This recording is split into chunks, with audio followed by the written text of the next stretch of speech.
All right, we've made it. Now we're to the last video on our meeting process, at least the big picture, 4 video series. First one talks about big picture for the three different meetings. And then here, let's go ahead and share my screen here. And then we went into the different steps. We have these 3 steps: explore, enhance, engage. Explore means, hey, let's learn who they are. Roughly 2/3 of the people you meet should move to enhance, which is saying big picture, here's what we can do, not how, what we can do, and roughly what it costs. And is this something you want? And they always have something they want in there. Now it's time to move to engage. And engage is really what happens when they can't decide to move forward in the second meeting. So we're saying, all right, let's have another meeting to answer questions and make some decisions. Now, this is where we're going to give them more details. We're going to cover things like income tax portfolio. We have a PDR, which is a portfolio design recommendation document. I will cover that in a separate video. All right. Now, the most important thing about this meeting might be how you open it. So let's talk about how we open this meeting. And then I want to help you focus on the important items in this meeting. So number one, how do we open it? Hey, welcome back. Great to see you. Look, today we're going to talk about more details about how we do what we do. In our last meeting, this is what we covered, and this is what was important to you. Repeat back to them the details of kind of what was important to them and why it was important. And then, hey, has anything changed since our last visit? No, nothing's changed, or maybe something has, whatever. Say, okay, great. So let's share what's going to happen today. Today, we're going to share with you how we do things. And I want you to ask a lot of questions, because at this stage, I mean, let's be honest, at this stage, it'll be the 3rd time we're getting together. By now, you should be able to make decisions as to whether or not we should work together, right? This is the day where it's like, hey, let's decide to move forward or not. And the one thing I do ask as a favor, please, please, please, if what I'm sharing with you today and the details, if you're going through this, if you get confused, just ask questions until you're not confused. But more importantly, if I'm sharing a process with you, or if I share with you, here's how we do things, and you're sitting there like, man, Mike, this just is not for me. Can I ask you to please tell me that? Like, can you be comfortable telling me, hey, Mike, I appreciate the time we put into this, but this just isn't for me. Are you comfortable telling me that? Now, that's really important.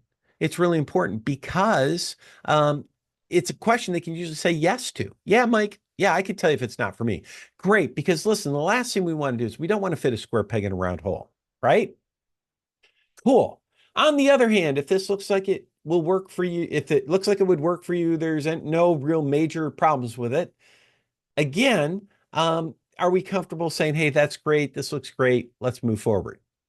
And they say yes, because either way, and look, I'm not trying to offend anybody or anything like that, but either way, we're kind of at the point where we need to decide, should we work together or not? Is that fair enough to ask?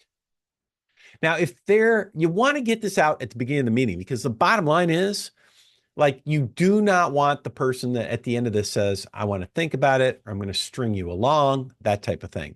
And if we get to the end of the meeting and we're saying, okay, tell me, where are we? Is this a square peg trying to fit in a round hole, or do you see how this would help you?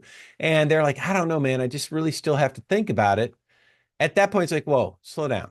What do we have to think about at this point is a more comfortable conversation, because, that's not one of the options that they agreed to at the beginning of the meeting, right? So you cannot remember, you're valuable in this meeting. This is not just you're dying to get everyone as a client. You are basically saying, look, I'd love to have you as a client, but it's based on our rules. If you can't follow our rules, then maybe you're not a fit, right? So there you go. You want to start out getting them to tell you, yeah, we're comfortable telling you this would not work for us. And we're also comfortable saying it would work for us. But start with the won't work for us first. From there, you're going to cover the PDR and maybe some tax stuff, but the PDR is the primary document. I'm going to have another video on that. I'll share with you how I go over it. Um, what is what I want to share with you here is do not, whatever you do, do not get bogged down in details, or this is going to be a 2 to 3 hour meeting, and you never want that. Do not get bogged down in details on the PDR. You are going to, just like our process, start higher level and watch my video on that. It's going to be really important. You're going to start higher level and you're going to kind of work your way through it, getting progressively more detailed, but only when asked. Only when asked.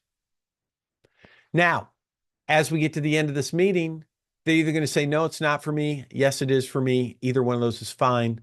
If they say yes, you're going to move on to onboarding. But here is here's what happens. It'll still happen. Gee, Mike, this is great. I want to think about it. Now, if they tell you that, here's what happened. Just so you know, you got bogged down in the details. You did not communicate to them. This is 90% of the time, it's you not communicating. You got too analytical on them. Stick to big picture. That's what happens 90% of the time. So what I like to do, if they tell me, man, they still have to think about it, this is where I like to kind of throw back the responsibility on me. So here's what I might like to say here, and you may have other ways to say this. I might say something like, John, Jane, look, I appreciate that. I mean, and by the way, remember this, if anybody ever tells you something that you don't want to hear, the first thing out of your mouth should be, that's interesting. Tell me more about that. I want to think about it. That's interesting. That's interesting. Tell me more about that. Well, blah, blah, blah, blah, blah, blah, blah, right? And this is where I throw it back on myself. At the beginning of the meeting, we talked about, if it's not for you, that, please be comfortable telling me it's not for you. Let's not fit a square peg in a round hole. And, one thing, but if it is, we can be comfortable moving forward. Remember that? Yeah. So it's been my experience that when people at this stage still have things to think about, one of two things is going on. Either one, and this may very well be the case, maybe I did a bad job making it clear and understandable. I mean, we are talking about financial stuff. And, sometimes, let's be honest, sometimes the way people communicate, sometimes people hear what I say or they see what I say and they're like, oh, that makes sense to me. But other times, I mean, let's be honest, sometimes in a complicated thing like this, maybe that's doesn't happen very well.